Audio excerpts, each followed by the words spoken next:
Colorado. Within our state boundaries is land once claimed by Spanish kings and Mexican governors. Although native people initially lived in the region, the first Europeans to visit came from Spain. Early Hispanic families moved north from New Mexico to settle in Colorado. During this program, we discover who the Hispanics are, where they came from, how they lived, and what they have contributed to the wonderful state of Colorado.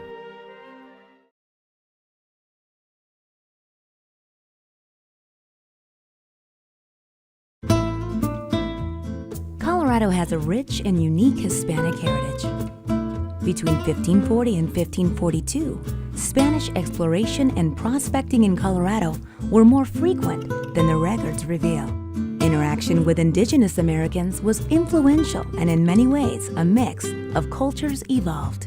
The mestizo culture is the Spanish and indigenous mix. For example, in my own family, I have a Gallegos on my mother's side and we have Romero on my father's side, and they're both Spanish names, but the two families were quite different. And on my father's side, they were indigenous native first, and then they mixed with the Spaniard. So that my father's more the mestizo culture than my mother's side.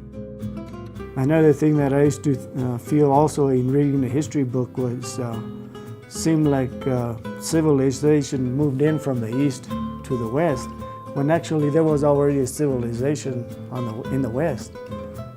And it's just different cultures that eventually came together, and we try to make the best of it.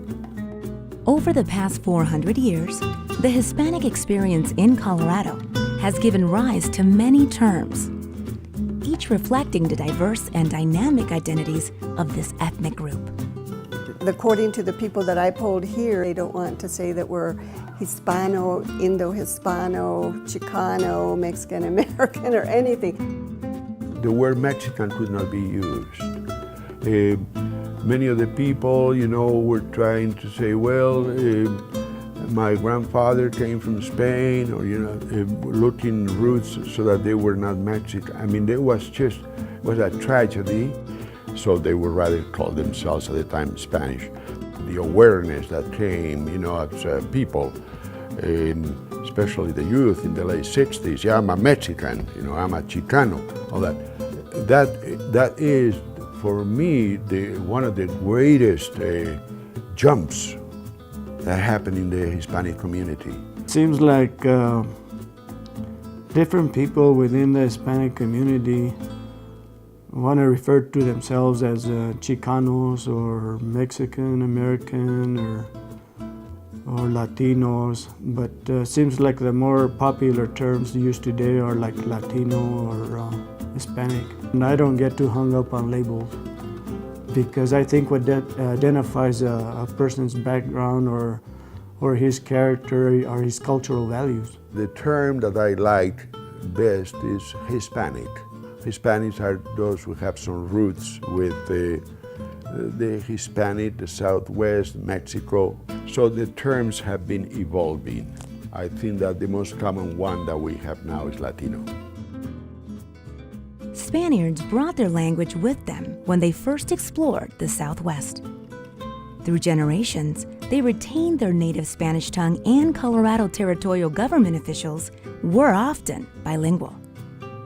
In 1876, the Colorado State Constitution was written not only in English, but also in Spanish and German. Today, Spanish is the second most common language spoken in Colorado. Speaking Spanish on the school grounds was not allowed. That made me feel pretty uncomfortable and sad. My father noticed that experience. He asked me one day what had happened, and I told him what had happened, and he said, well, just think about this. Whoever speaks more than one language is actually worth that many individuals. So I made sure that I never forgot my Hispanic roots and language. We're losing the very unique language that we have that has been studied and researched, and people say that we speak a very old Castilian Spanish. If you were to ask my mother or one of my sisters for a chair, the formal word is silla, but we still use a very old form of the word, which is sieta. So it is a very unique language. Spanish was one of the foreign languages spoken here before English. And it's probably spoken here probably at least 100 years earlier than English was spoken on this continent. Maintaining the language is one of my big things, because if you lose a Spanish language, you start losing the Hispanic culture. Because once you start losing the language, you're no longer going to be listening to Hispanic type music or Mexican music. You're not going to be participating in traditional events because you're going to feel that you don't fit in. What I would like to see happen in our community is to maintain our cultural values.